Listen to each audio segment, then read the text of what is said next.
उत्तराखंड की रहने वाली अंजलि नाम की एक लड़की जो कि एक दिन अपने स्कूल से वापस पहाड़ों के रास्ते से अकेली ही आ रही थी क्योंकि उसकी एक दोस्त एब्सेंट थी। लेकिन अचानक से उसको उसकी वही दोस्त मार्केट से उसी रास्ते से होते हुए वापस आती नजर आती है। उसको लगता है उसके साथ एक औरत चली हुई है जो कि प्रॉबेबली उसकी माँ है। लेकिन जैसे ही वो थोड़ा और करीब पहुंचती है वो देख के हैरान हो जाती है कि असल में जो औरत उसके पीछे चली थी उसके पैर नहीं थे और साथ ही वो उसकी दोस्त की माँ नहीं थी, बल्कि एक ऐसी चीज थी जिसकी वजह से अंजलि आज भी काफी सालों के बाद एक बहुत भयानक ट्रॉमा से गुजर रही है। पहाड़ों की असल में एक अजीब बात होती है। दिन में जो पहाड़ बहुत सुंदर दिखाई देते हैं, जो पेड़ बहुत घने दिखाई देते हैं, रात होते ही ऐसा लगता है इन्हीं पहाड़ों के पीछे से, इन्हीं पेड़ों के पीछे से आपको कोई घूर रहा है जो आपको कभी भी हार्म कर सकता है। लोगों का अक्सर ये कहना है कि कुछ रास्ते सिर्फ जंगल से होके नहीं गुजरते, बल्कि वो गुजरते हैं कुछ बहुत भयानक पुरानी यादों से, जिनसे पीछा छुड़ा पाना बहुत मुश्किल होता है। और हमारा आज का इंसिडेंट आपको कुछ इसी तरह का बताने वाला है। तो चलिए शुरू करते हैं। Hi and welcome back everyone. First of all thank you so much हमारी वीडियोस को इतना प्यार देने के लिए। आपका प्यार इसी तरह से मिलता रहेगा तो वीडियोस भी इसी तरह से आती रहेंगी। बस वीडियोस को लाइक करना ना भूलें, हाइप करना ना भूलें। साथ ही अगर आपने चैनल को सब्सक्राइब किया है तो बेल आइकन प्रेस करके ऑल पे क्लिक करना बिल्कुल भी ना भूलें। कमेंट सेक्शन में अपनी सिटी, स्टेट या फिर कंट्री का नाम जरूर लिखें क्योंकि इससे हमें बहुत ही ज़्यादा मोटिवेशन मिलती है। अपना इंसिडेंट किस तरह से शेयर करना है ये जानने के लिए आपको वीडियो के एंड का इंतजार करना पड़ेगा। अब बढ़ते हैं इंसिडेंट की तरफ। आज का इंसिडेंट हमारे साथ शेयर किया अंजलि नाम की एक लड़की ने। अंजलि ने बताया ये इंसिडेंट उनके साथ लगभग 12 से 13 साल पहले हुआ था, जिस समय वो 10th क्लास में पढ़ा करती थी। उन्होंने बताया ये एक ऐसा एक्सपीरियंस था जो उनके दिमाग से इनफैक्ट कुछ ऐसे भयानक एक्सपीरियंसेस जो उनकी जिंदगी से आज तक वापस नहीं गए, और उनकी गलती सिर्फ एक थी, उन्होंने पीछे मुड़ के देख लिया था। अंजलि ने बताया ये इंसिडेंट है 12 से 13 साल पहले का, जिस समय उत्तराखंड इस तरह से डेवलप्ड नहीं होता था। बहुत सारे ऐसे गांव थे जिनके रास्ते उस समय भी कच्चे ही हुआ करते थे। पहाड़ों से उनको पैदल ही जाना पड़ता था, तो कभी कभार कुछ पेड़ जो कि बहुत ही ज्यादा घने होते थे और दूर दूर तक सिर्फ और सिर्फ जंगल हुआ करते थे। रात होते ही इतना सन्नाटा हो जाता था कि कोई इंसान बहुत इजीली अपनी सांसें भी सुन सकता था, क्योंकि ज्यादा गाड़ियां उस रास्ते से उस समय तक निकलती नहीं थी। ये बात है अंजलि के गांव की, जिस गांव का नाम उन्होंने हमसे शेयर नहीं किया फॉर ऑब्वियस रीजंस। अंजलि ने बताया इंसिडेंट के दौरान वो 10th में पढ़ा करती थी। वो अपने माता पिता की एक लौती बेटी थी। उनके पिता फॉरेस्ट डिपार्टमेंट में काम करते थे और उनकी माँ एक हाउसवाइफ थी। उनका जो घर था वो एक गांव में था जो कि पहाड़ के किनारे ही था। बहुत ज्यादा घर नहीं थे उनके गांव में, यही कोई 10 से 12 फैमिलीज ही वहां पे रहा करती थी। अंजलि ने बताया इस समय से पहले तक लोग अक्सर उनके गांव में ये कहा करते थे कि जिस पहाड़ी के किनारे उनका घर था उसी पहाड़ी के पीछे एक बहुत घना जंगल था। लेकिन बहुत साल पहले, मतलब अंजलि के दादा परदादा के टाइम पे, वहां पे एक बस्ती भी हुआ करती थी। लेकिन एक रात वहां पे बहुत भयानक आग लग गई थी, जिसके बाद उन लोगों का, उन घरों का किसी को कुछ पता ही नहीं चला। इनफैक्ट अंजलि ने बताया उनको इन चीजों पे विश्वास ही नहीं था, क्योंकि अब तक वो जंगल बहुत घना हो चुका था। किसी का घर होने का कोई ट्रेस ही वहां पे अवेलेबल नहीं था। इसके अलावा उसकी एक स्कूल में बहुत अच्छी उसकी एक दोस्त थी जिसका नाम था आराधना। आराधना बचपन से ही अंजलि के साथ रही थी, सेम कॉलोनी, सेम स्कूल। इसी के चलते दोस्ती बहुत पक्की हुआ करती थी। दोनों स्कूल साथ में ही जाया करती थी, क्योंकि आराधना के पेरेंट्स ने उसको एक साइकिल दे दी थी। इसी के चलते अंजलि भी जिद करती है और उसके पेरेंट्स भी उसको एक साइकिल दिला देते हैं। दोनों साइकिल पे ही अपने स्कूल जाया करती थी। अंजलि ने बताया उनका जो स्कूल था इस समय वो उनके घर से लगभग 5 किलोमीटर की दूरी पे था। मतलब कि उस स्कूल के लिए 2 रास्ते जाया करते थे। एक रास्ता था जो मेन मार्केट से होके जाता था, उसमें समय थोड़ा ज्यादा लगता था, लेकिन वो साइकिलिंग के लिए बहुत ही ज्यादा सेफ था। और दूसरा रास्ता था जो पहाड़ी से होके जाता था। ये रास्ता थोड़ा सा रिस्की था। इस रास्ते के नीचे एक नदी बहती थी, मतलब अगर उनकी साइकिल डिसबैलेंस हो जाए या फिर अगर वो गिर जाए साइड में तो साइकिल सीधा नदी में जाती थी। लेकिन इन दोनों को काफी एक्सपीरियंस था साइकिलिंग करने का। इसी के चलते वो ज्यादातर वक्त बचाने के लिए इसी रास्ते से जाया करती थी और इसी रास्ते से वापस आया करती थी। लाइफ इनकी इसी तरह से चल भी रही थी। अंजलि ने बताया इस दौरान उनके साथ एक बहुत भयानक इंसिडेंट हुआ। उन्होंने बताया दिसंबर का ये मंथ था, सर्दियों के दिन थे और जो उनके स्कूल से घर का रास्ता होता था उसके सामने एक पहाड़ी आती थी जिसको सूरज स्कूल खत्म होने से पहले क्रॉस कर जाता था, जिसके चलते धूप वहां से जा चुकी होती थी और इस दौरान ठंड भी बहुत हुआ करती थी। इसके अलावा ये जो स्पेसिफिक दिन था, इस दिन बादल भी थे, इसी के चलते ठंड ज्यादा लग रही थी। दूसरी तरफ उसकी दोस्त आराधना उस दिन स्कूल नहीं गई थी। उसने बताया कि उसकी तबीयत असल में ठीक नहीं है। खैर, इसी के चलते अंजलि अकेली स्कूल गई थी। जब वो वापस आ रही थी, जैसा मैंने आपको बताया, पहाड़ी वाला रास्ता ही वो अक्सर लिया करती थी। उनके लिए वो सेफ भी था और वो उसी रास्ते से वापस आ रही थी। लेकिन जैसे ही वो अपनी साइकिल को पहाड़ी पे चढ़ाना शुरू करती है, मतलब इस पहाड़ पे चढ़ के ही साइड में ही अंजलि का घर था। चढ़ाते चढ़ाते वो थोड़ी ऊपर पहुंचती है और उसकी नजर पीछे घूम के पड़ती है पहाड़ी के नीचे। तो वो देख के शॉक्ड थी। वो देखती है जो रास्ता मार्केट से होके उस पहाड़ी से होके निकलता था, उस रास्ते से उसकी दोस्त आराधना आ रही थी, जो कि उसको काफी डिस्टेंस पे दिख रही थी। लेकिन इतना डिस्टेंस था जहां से वो अपनी दोस्त को पहचान सके। वो उसके हर तरह के कपड़ों को पहचानती थी। वो समझ गई थी वो उसकी दोस्त ही है।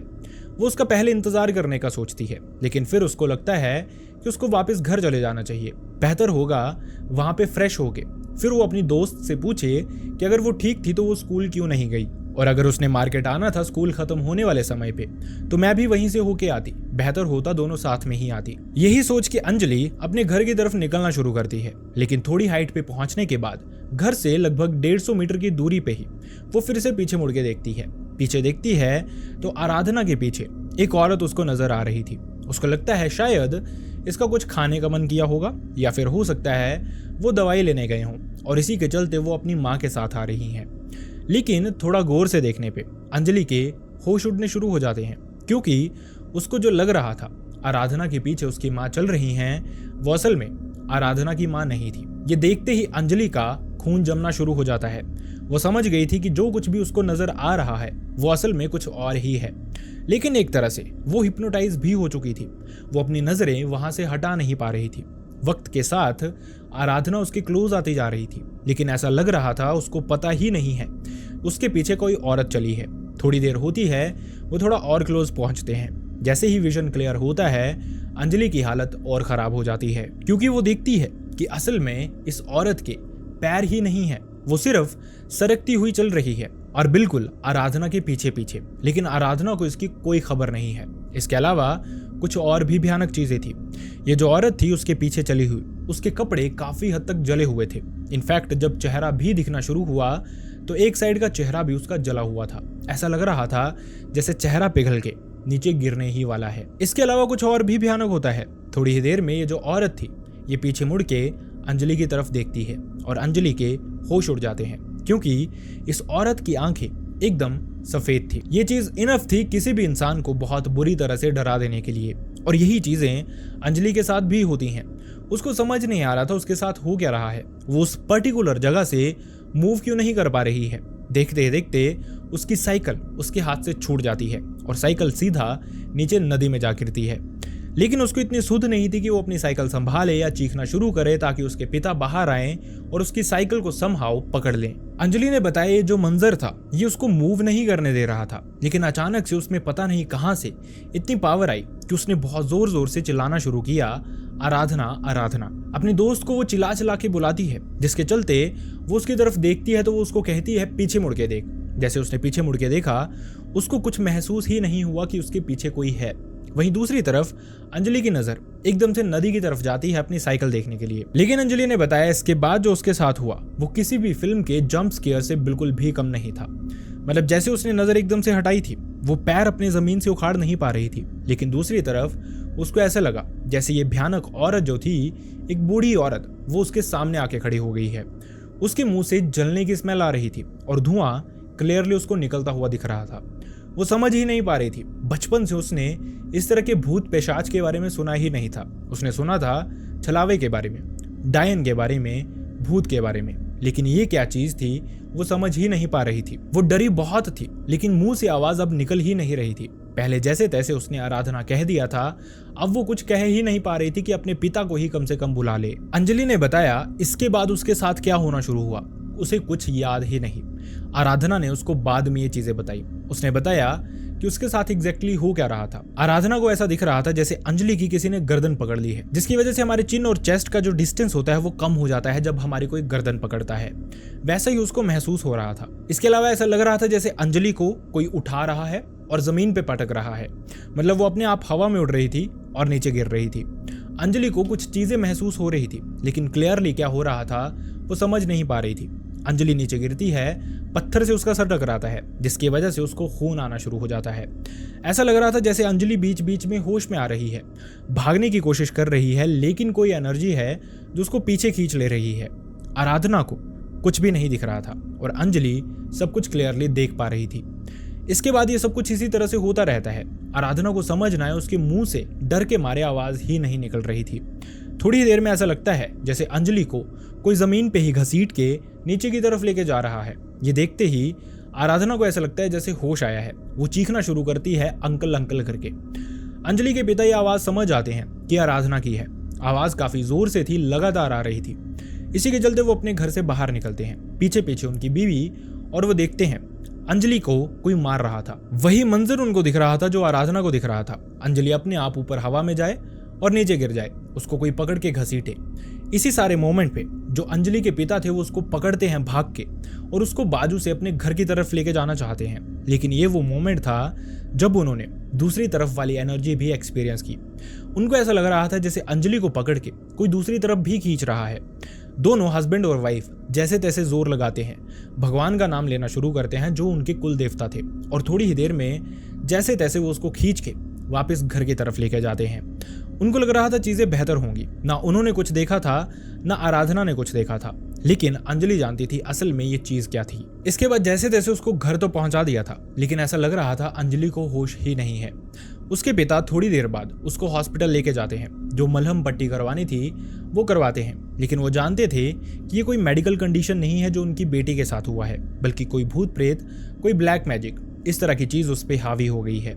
साथ ही वो अंजलि को अक्सर कहा भी करते थे कि तू जंगल वाले रास्ते से अकेली मत आया कर, क्योंकि दोपहर के समय जब स्कूल ऑफ होता था, ऐसा माना जाता है कि जंगल वाले एरियाज जो होते हैं या फिर वाटर बॉडीज जो होती हैं, उसके किनारे कुछ भयानक चीजें रहती हैं।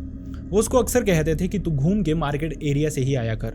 लेकिन वही बात, जब तक आपके साथ कुछ भयानक हो ना जाए, आप किसी भी चीज को सीरियसली लेते ही नहीं। ना अंजलि ने सीरियसली लिया था, न उसके पेरेंट्स ने, लेकिन अब चीजें उनके सामने खुल के आने वाली थी। अंजलि इसके बाद बहुत तेज बुखार से जूझने लग पड़ती है। इनफैक्ट रात को कभी भी उठ जाना और चिल्लाना शुरू कर देती थी कि मुझे बचा लो, वो यहीं पे है, वो मुझे लेने आई है। माँ उसको शांत करवाती अक्सर और उसके बाद सुला देती। इसी सब के बाद उन्होंने आसपास के कुछ बाबाओं तांत्रिकों के पास अंजलि को लेके जाना शुरू किया, क्योंकि वो चाहते थे इसका जल्दी से जल्दी सोल्यूशन हो। वो जानते थे कि कुछ ऐसी भयानक चीज है जिसने अंजलि पे वास कर लिया है। और वैसा ही होता है। जैसे ही वो इन बाबा के पास पहुंचते हैं, बाबा उनको कुछ चीजें बताना शुरू करते हैं। वो अंजलि को अपने पास बैठाते हैं, उसका हाथ पकड़ते हैं, उसकी सिचुएशन को असेस करना शुरू करते हैं और उसके बाद कुछ बताना शुरू करते हैं। वो कहते हैं कि पहाड़ी के पीछे वाली बात गलत नहीं है। जो कहा जाता था काफी साल पहले जो घर हुआ करते थे जल गए थे, जो उन बाबा ने भी नहीं देखे थे। उन्होंने बताया असल में ये वहीं की एक एंटिटी है। थोड़ी देर में वो एक्सप्लेन करवाते हैं। अंजलि खुद उनसे कुछ बातें कहती है और सारी सिचुएशन वो फैमिली के आगे एक्सप्लेन करते हैं। वो कहते हैं असल में ये एक बूढ़ी औरत की आत्मा है जिसने कि अंजलि को पजेस कर लिया है, क्योंकि वो उस रास्ते से रोज आया जाया करती थी। और ऐसा माना जाता है इस तरह की जो एंटिटीज होती हैं वो कभी कभार अपनी जगह में आती जरूर हैं, ये देखने कि उनका वास वहीं पे है या नहीं, और अगर कोई और वास कर रहा हो तो उनको परेशान करती हैं। और इसी दौरान अंजलि से उनका सामना हो गया था। उन्होंने बताया असल में ये बूढ़ी औरत अपने बेटे और बहू के साथ रहती थी, लेकिन जब आग लगी थी तो बेटा और बहू खुद भाग जाते हैं घर से, लेकिन उन्होंने इस बूढ़ी औरत के बारे में नहीं सोचा। बाद में वो चिल्लाती रही, मदद के लिए पुकारती रही, लेकिन क्योंकि अंदर आग लग गई थी, ना बेटा बचाने आया ना बहू। उसके बाद ये औरत जल के राख हो गई। लेकिन ऐसा नहीं था, उसने अपने बेटे और बहू से बदला नहीं लिया। थोड़े ही सालों के बाद लोगों का मानना था कि उन दोनों की भी मौत हो गई थी, लेकिन उसके बाद भी इस बूढ़ी औरत की आत्मा को चैन नहीं मिला था। वो कहते हैं उन्होंने बहुत कोशिश की ये कहने की कि वो उसके शरीर को छोड़ दे, इसको माफ कर दे, लेकिन ये बूढ़ी औरत इस तरह के इंटेंशंस में बिल्कुल भी नहीं है। अब होता क्या है, ऐसा माना जाता है कि इस तरह की जो एंटिटीज होती हैं उनको किसी से प्यार भावना नहीं रहते, वो सामने नहीं देखते कि कोई बच्चा है, कोई औरत है या फिर कोई बुजुर्ग है। उनके लिए इंसान इंसान होता है, जिसको वो पोजेस कर लेते हैं उनको ऐसा लगता है ये शरीर उन्हीं को बिलोंग करता है और वो इजीली छोड़ते नहीं हैं। ये बाबा उनको कुछ क्रियाएं बताते हैं। थोड़े दिनों के लिए वो कहते हैं आपको ये क्रियाएं लगातार करनी है। सूरज ढलने के बाद अंजलि को घर से बाहर नहीं निकालना है और साथ ही ध्यान रहे कि अंजलि घर से बाहर भी बहुत कम ही जाए। अगर जाए तो कोई ना कोई फैमिली मेंबर उसके साथ जाए। उसके हाथ पे एक डोरी बांधी जाती है, ये कह के कि चाहे ये नहाने भी चली जाए ये डोरी इसके हाथ से खुलनी नहीं चाहिए। फैमिली वैसे ही सारा का सारा प्रोसीजर करना शुरू करती है, लेकिन इस ड्यूरिंग भी बहुत भयानक चीज़ें थी जो अंजलि ने बताया उसके पेरेंट्स ने उससे शेयर की, क्योंकि ये जो ड्यूरेशन थी कुछ सालों की, इस ड्यूरिंग जो कुछ भी उसके साथ हुआ था उसको ये याद ही नहीं रहता था। मतलब जो भी पैरानॉर्मल चीज़ होती थी, अक्सर वो जब अपनी होश में होती थी तो उसके पेरेंट्स ने उसको बताया कि कभी कभार वो रात को उठ जाती थी। मतलब पहले वो अपने कमरे में सोया करती थी, लेकिन इस इंसिडेंट के बाद पेरेंट्स ने उसको अपने कमरे में सुलाना शुरू कर दिया था। लेकिन बीच रात उसकी नींद खुल जाती और वो कमरे के कोनों की तरफ इशारा करती, ये कहती कि माँ वो कमरे में ही खड़ी है। पेरेंट्स को कुछ दिखाई नहीं देता था, वो लाइट्स ऑन करते कुछ भी नहीं होता था, लेकिन एक चीज़ थी जो कॉमन थी। अंजलि का कहना था कि ये औरत जली हुई है। जब पेरेंट्स इस समय उठा करते थे तो उनको अपने कमरे के अंदर से जलने की बदबू आया करती थी। इसके अलावा ये अकेली चीज़ नहीं थी। अंजलि एक रात उठती है, अपनी माँ को उठाती है और कहती है माँ वो हमारे बिस्तर के नीचे बैठी है। माँ ने बिस्तर के नीचे देखा, कुछ भी नहीं था, लेकिन थोड़ी ही देर में फ्लोर पे उनको राख के निशान दिखाई दिए। मतलब इस तरह के भयानक इंसिडेंट उनके साथ हो रहे थे। अंजलि की माँ को कोई चीज़ नहीं दिखती थी, उसके पिता को कोई चीज़ नहीं दिखती थी, लेकिन रिलेटेबल चीज़ें दिख जाती थी। अंजलि के कमरे में बहुत सारी ऐसी दीवारें थी जिन पे ऐसा लगता था जैसे राख से कुछ लिखा गया है। अब वो राख कहाँ से आई थी, किसने लिखा, ये किसी को पता नहीं। उन्होंने इसके बाद इन बाबा को अपने घर पे भी बुलाया। उनका घर जो था इन बाबा ने पूरी तरह से बांधा, कुछ क्रियाएं करके। अंजलि पे भी ये सारी चीज़ें की गई और उसके बाद उसका घर से बाहर निकलना पूरी तरह से बंद कर दिया गया। लेकिन इस सब के दौरान अंजलि ने बताया उसकी माँ ने भी ये अपीयरेंस देखी थी। इनफैक्ट गांव के आसपास के लोगों ने भी जो रात के वक्त जाया करते थे उन्होंने उनके घर के बाहर ये अपीयरेंस देखी थी। मानो कोई चीज़ है जो कि अंजलि के घर के अंदर आना चाहती है, लेकिन उसको एक्सेस नहीं मिल रही। अंजलि की माँ ने उनके पिता से शेयर किया कि एक रात उन्होंने खिड़की के बाहर से एक शैडो जाती हुई देखी, प्रॉबेबली एक औरत की शैडो, और उसके शरीर से धुआं भी उठ रहा था। और ये क्लेम अंजलि की माँ ने अकेले ने नहीं किया, जो लोग वहाँ से गुजरते थे उन्होंने भी यही कंप्लेंट करना शुरू किया था। इनफैक्ट उनके घर पे दिन में भी लोग नहीं आया करते थे, ये कह के कि शायद इनका घर शापित है। चीज़ें इसी तरह से बढ़ती जा रही थी। लेकिन अंजलि ने बताया जितना रिचुअल उन बाबा ने बताया था उसके बाद चीज़ें काफ़ी हद तक कंट्रोल हो गई थी। हालांकि अंजलि को उसके बाद भी अकेले बाहर जाने से डर लगता था, लेकिन धीरे धीरे वो यूज्ड टू हो गई।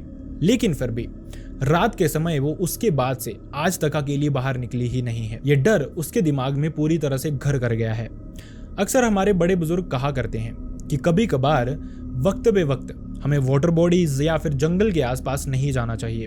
और क्यों नहीं जाना चाहिए, ये एक लाइव एग्जाम्पल था उसका, किस तरह की भयानक चीज़ें लोगों के साथ हो सकती हैं।